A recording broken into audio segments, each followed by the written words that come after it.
بسم اللہ الرحمن الرحیم۔ اب آ گیا جی 23واں باب آ گیا۔ 23واں باب کیا آ گیا؟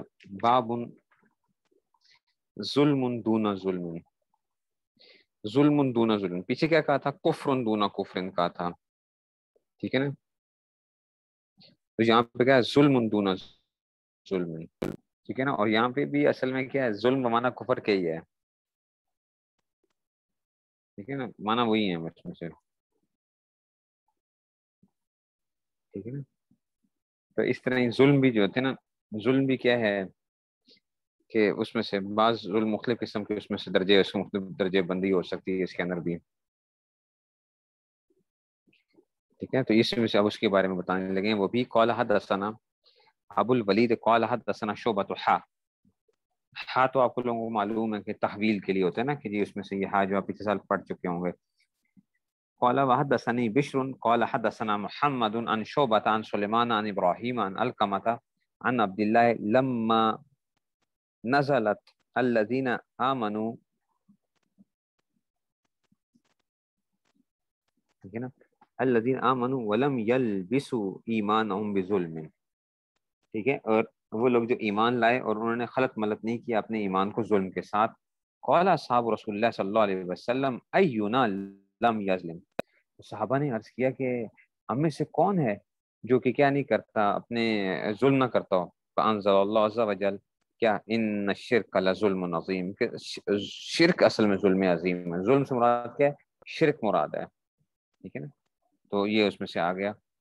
تو اب اس میں سے آ گیا، ٹھیک ہے؟ تو یہ کیا آ گیا؟ یہ لابسا، ٹھیک ہے نا؟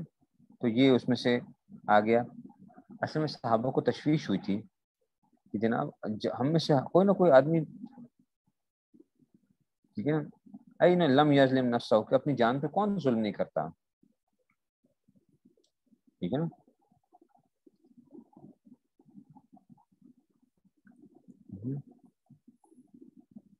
یہ تو اپنی جان پہ کون ہے؟ تو اللہ تعالیٰ نے کہا کہ دیکھو اصل میں یہاں سے ظلم سے کیا مراد ہے؟ شرک مراد ہے، ٹھیک ہے نا؟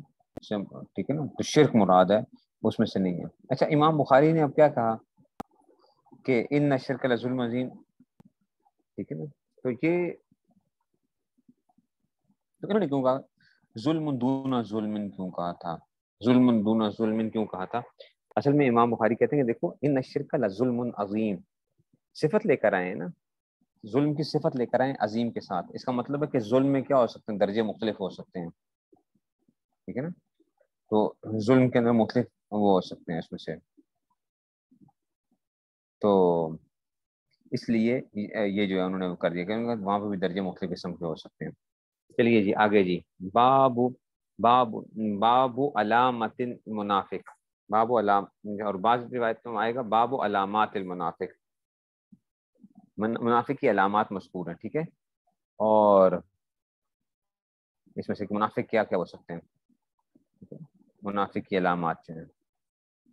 اچھا جی، وبه قال حدثنا وبه قال حدثنا سليمان ابو الربيع قال حدثنا اسماعيل بن جعفر قال حدثنا نافع بن مالك بن ابي عامر ابو سهيل عن ابي عن ابي هريره رضي الله عنه ان النبي صلى الله عليه وسلم قال آية المنافق ثلاث اذا حدث كذب واذا وعد اخلف واذا اؤتمن خان،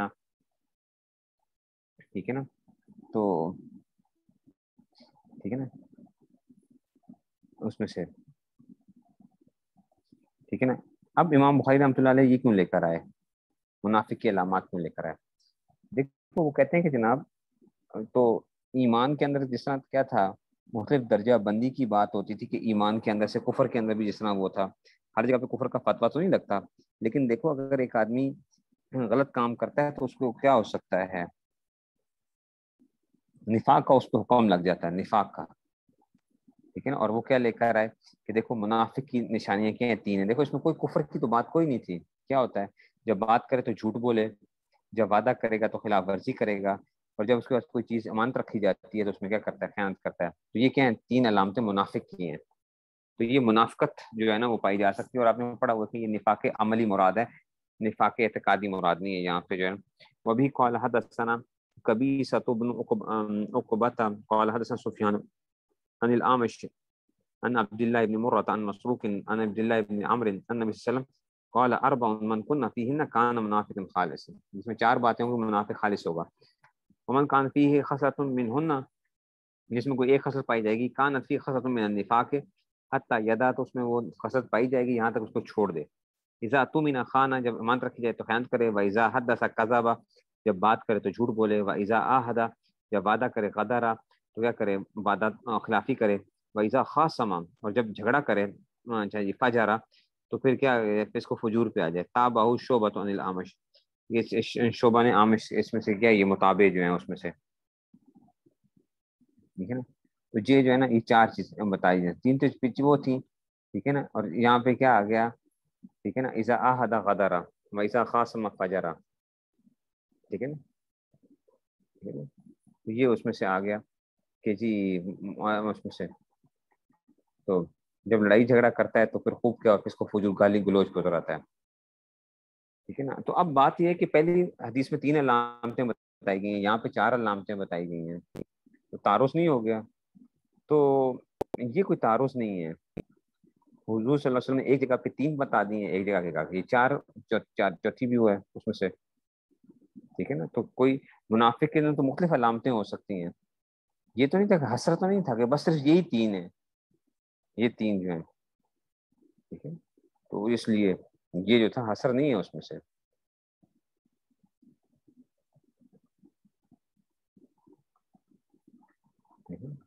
اچھا دوسری بات یہ ہے کہ یہ علامت ہے، اچھا اس سے یہ نہیں ہے کہ اس کو کیا کرو تم منافق ہی سمجھ لو، ٹھیک ہے نا. علامت کے پائے جانے سے یہ نہیں ہوتا کہ وہ چیز کیا ہو گئی بالکل اس میں سے وہ چیز اس میں آ گئی ہے، ٹھیک ہے نا. تو اچھا معتزلہ آپ کیا کہتے ہیں؟ معتزلہ کہتے ہیں کہ دیکھو حضور صلی اللہ علیہ وسلم نے جب یہ کہہ دیا کہ اگر ایک آدمی منافق ہو گیا تو ایمان سے بھی خارج ہو گیا، وہ خارج ہو گیا، ٹھیک ہے. تو یہ اس کا مطلب یہ کیا ہو گیا، کوئی ایمان سے خارج ہو گیا اس میں سے، ٹھیک ہے.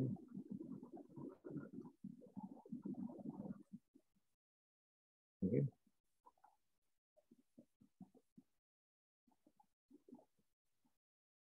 اب اس کی ہم کیا کہتے ہیں، ہم کہتے ہیں کہ جناب علی یہ لازمی نہیں ہے کہ یہ جو باتیں کی جا رہی ہیں یہ ہمیشہ کے لیے ہی وہ حسن بتا رہے ہیں، بلکہ حضور صلی اللہ علیہ وسلم ہو سکتا ہے کہ اپنے زمانے کے منافقین کا بتا رہے تھے کہ ہمارے زمانے میں جو منافق پائے جاتے ہیں، وہ جو منافق ہیں جو ایمان سے پہلے سے خارج تھے منافق، تو جو منافق ہیں ان کے اندر یہ علامتیں پائی جا رہی ہیں، ٹھیک ہے نا. یہ نہیں ہے کہ یہ کیا تھا یہ ہمیشہ کے لیے تھا اس میں سے. دوسری بات یہ بتائی جا رہی ہے، دوسرا دیکھو دوسرا اس کی توجہ کیا ہو سکتی ہے کہ یہ ہوتا ہے نفاق عملی ہوتا ہے اور ایک ہوتا ہے نفاق اعتقادی ہوتا ہے. نفاق عملی کیا ہوتا ہے، ورنہ دل سے تو مومن ہوتا ہے لیکن عمل ایسا کر رہا ہے جو کہ کیا ہے منافقت کا ایک وہ ہے، ٹھیک ہے. تو اس نے عمل ایسا کیا. اور نفاق کسے کہتے ہیں، یہ انسان کے ظاہر اور باطن کے اندر کیا فرق آ جائے، ظاہر اور باطن کے اندر، ٹھیک ہے نا. کہ دیکھو جب بات کرتا ہے تو جھوٹ بولتا ہے، حقیقت کے خلاف بات کر رہا ہے نا، تو اس کا مطلب کیا ہو گیا، یہ نفاق ہو گیا، ٹھیک ہے نا. ایسے ہی جب کیا ہوتا ہے امانت رکھوائی جاتی ہے اس میں خیانت کرتا ہے، ٹھیک ہے نا. دل میں اس کا یہی ہے نا کہ میں کھا جاؤں گا اس کو. اچھا جب جنگ ہوتی ہے تو کیا کرتا ہے، تو فجر یعنی اپنے آپ کو حق پر سمجھتا ہے، دوسرے کو باطل پر سمجھتا ہے، ٹھیک ہے نا. تو لیکن اب جب حق پہ تھا تو اس کا مطلب ہے کہ اس کو کیا نہیں کرنا چاہیے تھا، اس کو فجور میں مبتلا نہیں ہونا چاہیے تھا، لیکن یہ پھر بھی وہ کر رہا ہے. تو یہ بھی کیا کر رہا ہے، منافقت کر رہا ہے نا، کہ اپنے آپ کو حق پہ سمجھتے ہوئے بھی جو ہے یہ اس طرح کی وہ کر رہا ہے.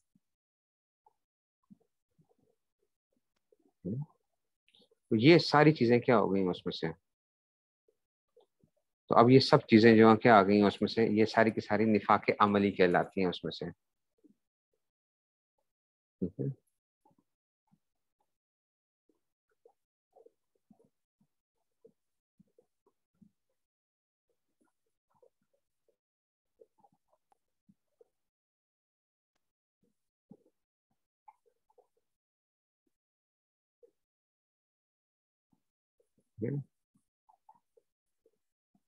اس لیے یہ چیزوں کے اندر سے سب چیزوں کے اندر وہ کرے.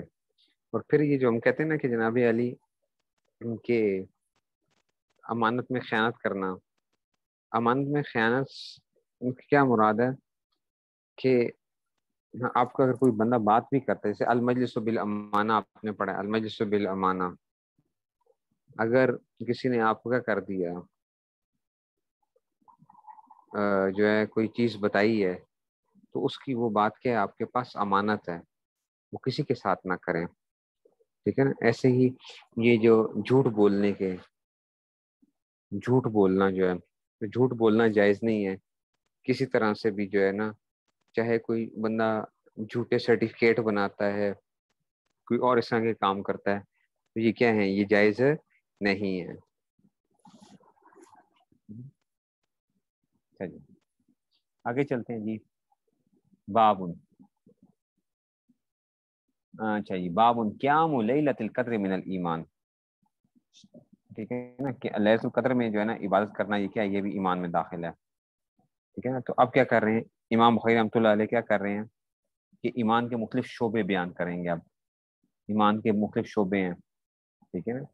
70 سے اوپر شعبے جو ہیں حدیث میں آتا ہے نا، بضع و سبعون، 70 سے اوپر شعبے ہیں. تو امام بخاری رحمۃ اللہ علیہ اب کیا کر رہے ہیں، اب یہ اس میں سے وہ کر رہے ہیں کہ جناب علی اس میں سے دیکھیے ذرا. وبه قال حدثنا ابو اليمان قال اخبرنا شعيب قال حدثنا ابو الزناد عن الاعرج عن ابي هريره رضي الله عنه قال قال رسول الله صلى الله عليه وسلم من يقم ليله القدر ایمانا واحتسابا غفر له ما تقدم من ذنبه. ٹھیک ہے نا. حضور اکرم صلی اللہ علیہ وسلم نے فرمایا جو لیلۃ القدر میں عبادت کے لیے کھڑا ہوا، ٹھیک ہے نا، ایمان کے سبب سے، ٹھیک ہے نا، واحتسابا اور ثواب کی خاطر. احتسابا سے کیا مطلب ہے، ثواب کی خاطر، ثواب کو حاصل کرنے کے لیے. غفر له ما تقدم من ذنبه، تو یہ کیا ہوگا، یہ اس کا سبب کیا ہوگا، غفر له ما تقدم من ذنبه، جتنے گناہ وہ پہلے کر چکا ہے تو اس کے پچھلے گناہ سارے کے سارے کیا کہے جاتے ہیں، معاف کر دیے جاتے ہیں. ٹھیک ہے نا. اب امام بخاری رحمۃ اللہ علیہ یہ کیوں حدیث لا کر یہ کیا کرنا چاہ رہے ہیں، اس سے کیا استدلال کیا کرنا چاہ رہے ہیں. دیکھو وہ کہنا چاہتے ہیں کہ دیکھو لیلۃ القدر جو کے اندر کھڑا ہونا، یہ بھی کیا ہے، گویا کہ ایمان کا حصہ ہے. ٹھیک ہے نا. اس لیے کیا ہے، ایمانن، ایمان لفظ آیا نا، ایمانن، اچھا ایمانن و احتسابن، میں یکم لیتا ایمانن. اس کا مطلب ہے کہ یہ کیا ہوا، لیلۃ القدر کے اندر کھڑا ہونا یہ بھی کیا ہے، گویا کہ ایمان کا ایک حصہ ہے. ٹھیک ہے نا. سمجھ گئے بات کو، تو اس لیے یہ بھی آ گیا. ٹھیک ہے. دوسری بات یہ آ گئی احتساباً، ثواب کی طلب کرتے ہوئے جو ہے نا. ٹھیک ہے نا. تو اس میں سے ثواب کے لیے وہ کرتا ہے. اب یہاں پہ ایک بات یاد رکھنا کہ ہم جب عبادت شروع کرتے ہیں تو پہلے تو ہمیں کیا ہوتا ہے، ہم کہتے ہیں یار اس میں بڑا ثواب ہے. بعد میں ہماری کیا بن جاتی ہے، اس کی عادت بن جاتی ہے. کرتے کرتے کرتے پھر ہمیں ثواب کا خیال بھی نہیں ہوتا، کچھ بھی نہیں ہوتا، بس ہماری یہ کیا ہو جاتی ہے، عادت بن جاتی ہے. تو کیا اب اس میں کیا وہ ہوگا، کیا ہمیں ثواب نہیں ملے گا اس کے اوپر. ٹھیک ہے نا.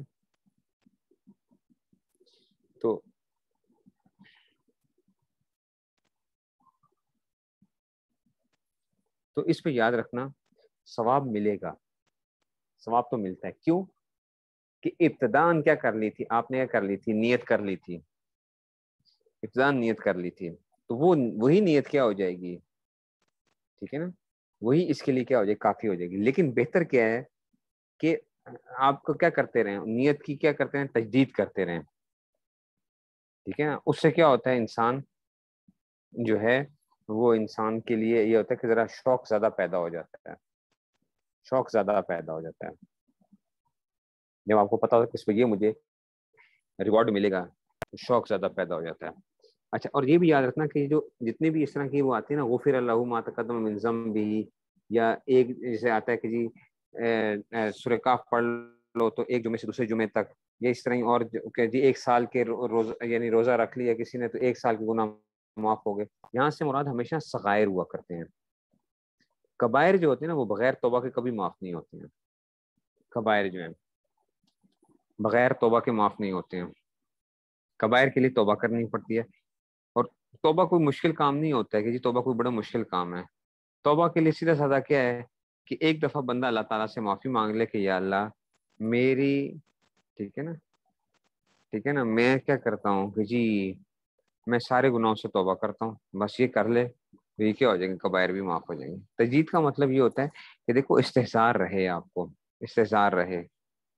ٹھیک ہے نا, مثال کے طور پہ آپ یہ سوچتے ہو کہ جی جب نماز پڑھ رہے ہو, جب نماز شروع کی تھی تو اس وقت یہ تھا نا کہ یہ کیا ہے, مطلب اس پہ ثواب ملے گا, اللہ تعالیٰ راضی ہوں گے. لیکن اب کرتے کرتے یار تو کیا ہم کہتے ہیں یار نماز پڑھنی ہے, تو کیا کر لیا کرے بندہ, سوچ لیا کرے کہ دیکھو میں جو یہ نماز پڑھ رہا ہوں اس پہ مجھے کیا ملے گا, اجر ملے گا, اللہ تعالیٰ راضی ہوں گے. یہ بس یہ تجدید کا مطلب یہ ہے کہ آپ کو کم سے کم اس وقت استحضار پیدا ہو جائے, تو تھوڑا سا استحضار کر دینا چاہیے. ٹھیک ہے نا, تو اس میں کیا ہوتا ہے پھر آپ اس کو جو اس عبادت کو اچھے طریقے سے سر انجام دیتے ہو. اگر استحضار نہیں ہوگا تو پھر کیا ہوگا, آپ اس طریقے سے اس کو سر انجام نہیں دے سکتے.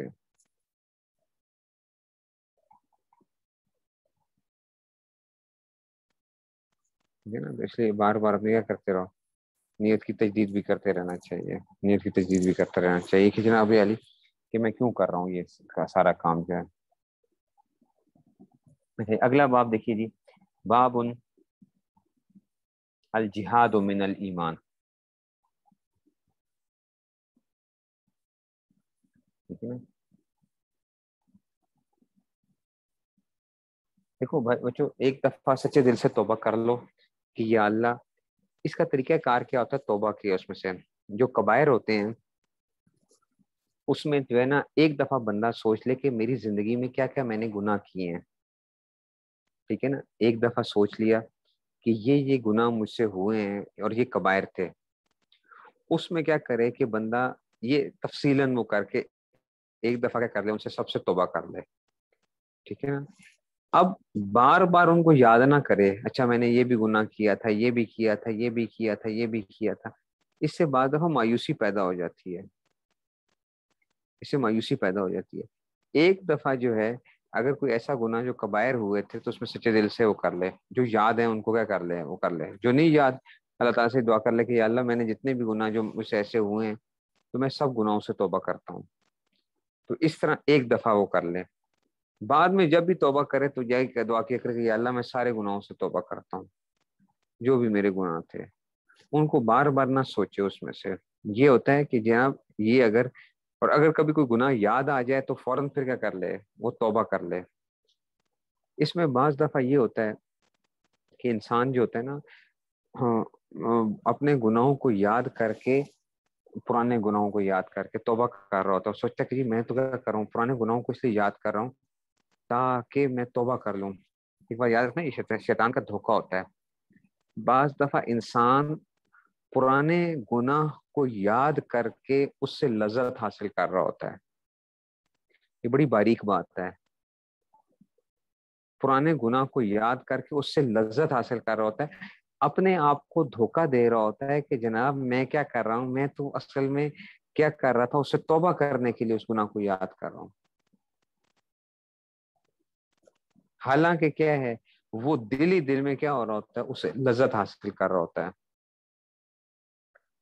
اس لیے کبھی بھی جو ہے نا جو بھی گناہ اگر ہو گیا ہے تو بس ایک دفعہ سچے دل سے توبہ کر لو اس کے اوپر تفصیلاً کہ جی یا اللہ یہ گناہ ہو گئے میں نے فجر سے. اب اس کو بار بار نہ سوچتا رہے کہ اچھا یہ گناہ ایسے کیا تھا, یہ ایسے کیا تھا, کیونکہ اس گناہ کی لذت حاصل کر رہا ہوتا ہے انسان جو ہے.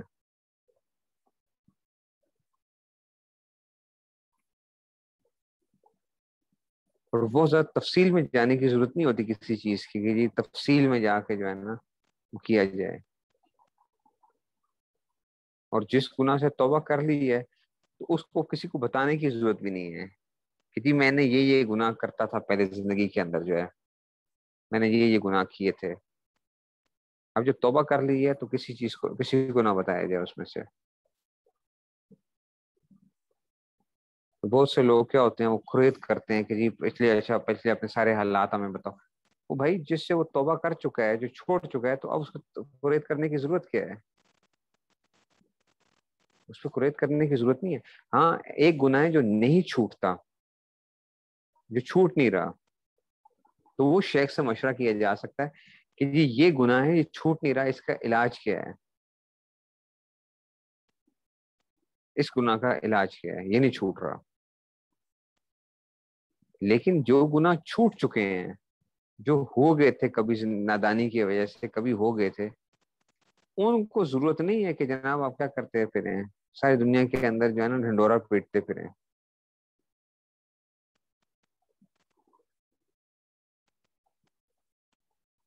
کیونکہ بعض دفعہ کیا ہوتا ہے, میں نے بتایا کہ مایوسی پیدا ہو جاتی ہے انسان کے اندر. بعض دفعہ انسان خود لذت لے رہا ہوتا ہے اور اپنے آپ کو تسلی دے رہا ہوتا ہے کہ جی میں اس اصل میں ان کو گناہوں کو یاد کر رہا ہوں تاکہ میں کیا کروں, میں اس پہ توبہ کر سکوں بار بار جو ہے. حالانکہ وہ کیا کر رہا ہے, دل ہی دل میں وہ لذت حاصل کر رہا تھا.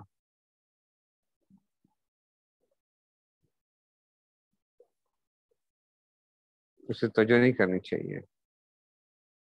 تو گناہوں کی جو گناہ کبیرہ ہیں اس میں, اور صغیرہ کی ہمیں پتہ نہیں چلتا. صغیرہ میں تو ویسے ہی وضو کرو گے تو معاف ہو جائے, کوئی اور اس طرح نوافل وغیرہ پڑھ لیے اس میں معاف ہو گئے, تو اس میں بھی. اور آسان طریقہ کیا ہے کہ ایک دفعہ سچے دل سے جو ہے وہ بیٹھ کے اللہ تعالیٰ سے جو ہے کہو کہ یا اللہ میں نے آج تک جتنے بھی گناہ کیے ہیں, کبیرہ ہیں, صغیرہ ہیں, ظاہری ہیں, باطنی ہیں, کوئی بھی کسی قسم کا میں نے کوئی بھی گناہ کیا, تو یا اللہ میں سچے دل سے توبہ کرتا ہوں, آپ مجھے معاف فرما دیجیے. تو جو بس صرف کیا ہوگا, جو حقوق رہ جائیں گے وہ آپ کو کیا کرنے پڑیں گے, ادا کرنے پڑیں گے. نماز ہے وہ ادا کرو, جو ہے وہ روزے اگر ہیں تو وہ ادا کرو, زکوٰۃ نہیں دی تو زکوٰۃ ادا کرو, حج نہیں کیا ہوا تو حج کرو. بس جو حقوق آپ کے ذمہ ہیں وہ کیا ہو جائیں گے, وہ باقی رہ جائیں گے. باقی جتنے بھی گناہ تھے وہ سارے کے سارے معاف ہو جائیں گے. ہاں اگر کسی کی غیبت کی ہے اور اس کو پتہ چل گیا ہے, تو اب کیا کرنا پڑے گا, اس کے لیے ضروری ہے کہ اس پہ جا کے کیا ہے, کیونکہ یہ بھی حقوق میں سے نا, اس کی عزت وہ کی ہے, یا کسی کا پیسہ مارا ہے اس کو پیسہ دو جا کے. اور اگر جس کی غیبت کی ہے تو اس سے جا کے, اگر اس کو پتہ چل گیا ہے تو اس کو کہو کہ جناب کہ جی آپ مجھے معاف فرما دیجئے, میں نے آپ کی کیا کی تھی, غیبت کی تھی. اگر نہیں پتہ چلا تو پھر اس سے معافی مانگنے کی ضرورت نہیں, صرف اللہ تعالیٰ سے توبہ کر لو. ہاں جن لوگوں کے سامنے غیبت کی ہے ان کے سامنے آپ کو کیا کرنی پڑے گی, توبہ کرنی پڑے گی. جن لوگوں کے سامنے آپ نے غیبت کی ہے ان کے سامنے آپ توبہ کرو کہ جی میں نے اس طرح غیبت کی تھی, تو میں نے آپ کے سامنے جو ہے تو میں توبہ کرتا ہوں اس گناہوں سے.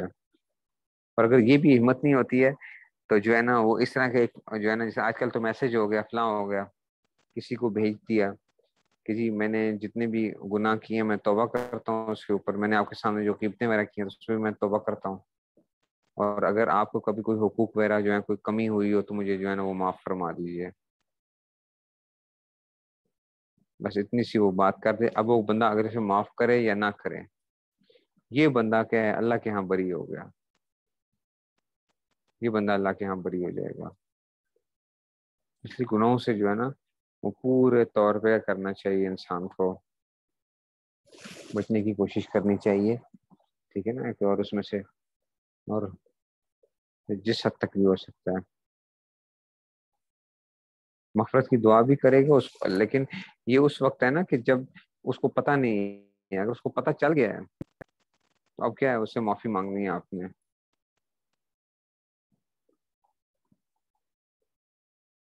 ٹھیک ہے نا, اور یہ قرآن کا حکم ہے کہ تم میں سے بلا یغتب بعضکم بعضا, تم میں سے بعض لوگ بعض کی غیبت نہ کریں. یہ کیا ہے, یہ قرآن کا حکم ہے. غیبت سے جو ہے نا رکنا ضروری ہے.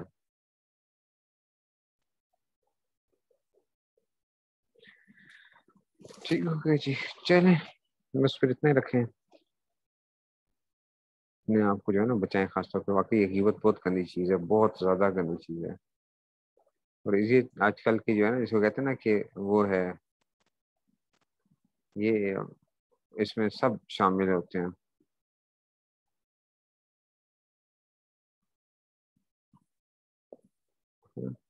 اس میں سب شامل ہوتے ہیں. غیبت ایسی چیز ہے، اور اللہ کا پیارا بننا ہے نا، اگر اللہ کا پیارا بننا ہے تو غیبت چھوڑ دیں، یقین کریں. غیبت کرنا، غیبت سننا چھوڑ دیں. اتنی جلدی ترقی ہوتی ہے نا، اتنی جلدی ترقی ہوتی ہے، انسان اللہ کا محبوب ترین لوگوں میں سے ہو جاتا ہے. کیونکہ کیا ہے، سب دنیا اس میں مبتلا ہے، سب دنیا اس میں مبتلا ہے. اس میں سے چند لوگ اگر وہ ہیں تو وہ کیا ہوں گے، اللہ کے محبوب بن گئے نا. عادت بنا لو کہ بھائی کسی کی غیبت کرنی نہیں ہے.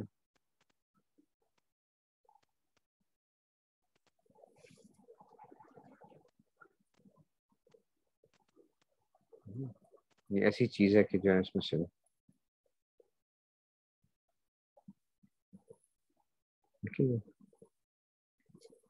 چلیں جی. چلیے پھر السلام علیکم. السلام.